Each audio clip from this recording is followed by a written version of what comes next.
Welcome to Hotline TV, everybody. I'm John Mercurio. And I'm Amy Walter. Well, take that, early states. Ha-ha. We have all three candidates here in our city today. They're trying to show off some of their foreign policy creds. Let's roll the clip from the Paetraeus Crocker hearings. We have the chance to leave in Iraq a force for stability and freedom, not conflict and chaos. In doing so, we will ensure that the terrible price we have paid in the war, a price that has made all of us sick at heart, has not been paid in vain. What conditions would have to exist for you to recommend to the president that the current strategy is not working? And it seems apparent that you have a conditions-based analysis, as you set forth in your testimony, but the conditions are unclear. They certainly lack specificity, and the decision points with respect to these conditions are also vague.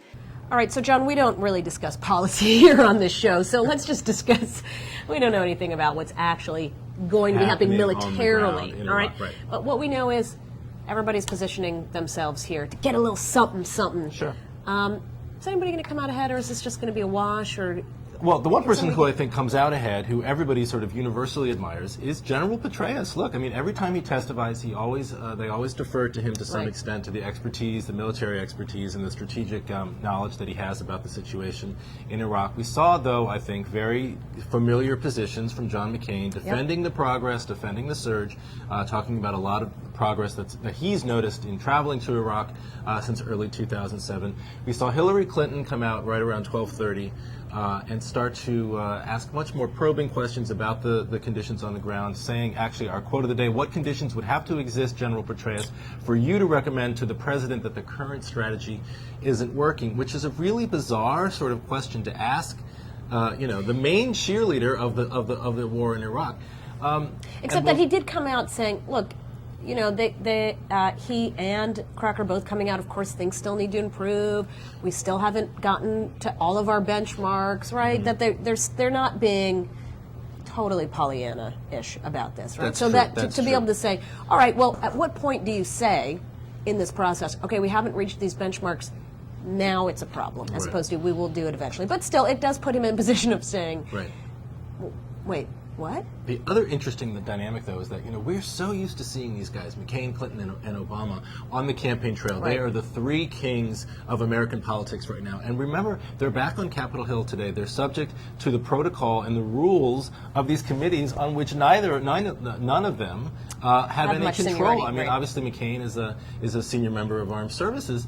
But look, they're junior members. Obama on foreign relations this afternoon isn't scheduled to talk for several hours after Joe Biden, his former opponent in the Democratic primary, actually gavels the committee into. And we'll see how long that takes. So yes. if it starts at 2:30, he'll be doing an Biden. Opening statement till about 4, right? And then we move on from there. No, but I think the other question is how much focus will be on the military piece, which is troops on the ground, and I think this was what Democrats said that they had to be careful about, right? You pointed out, too, don't look like you're attacking General Paetraeus.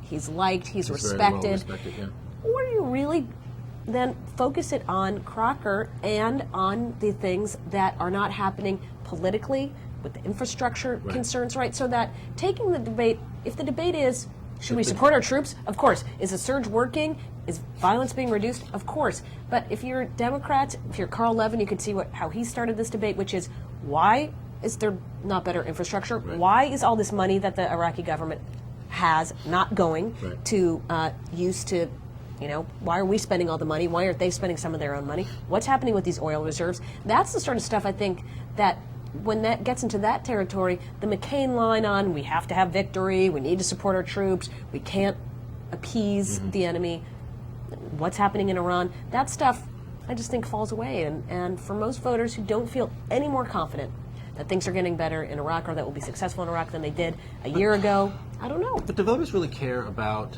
the, how well the voters, I think, care about stability in Iraq. Right. But they care about it to the extent that it has an impact on the troops, on the U.S. troops as they exist. They don't necessarily, I think, want to be hearing about the but they do want to be what the pension rules are going to be under the reform but they do want to system. hear. They do want to hear. Wait, we're investing $1 gajillion, whatever many $1 billion dollars in here, and what We are we wanna know getting what for the that? impact What of it is. are we getting for it? Especially for a country that is right now feeling very anxious about our own economic standing. All right, but that's Wow, we had much more to say on this than we Than we thought thought. at the beginning of this conversation. all right. Well, we'll have to wait for tomorrow because that's going to be it for today's show. I'm Amy Walter. And I'm John Mercurio. Thank you so much for watching Hotline TV.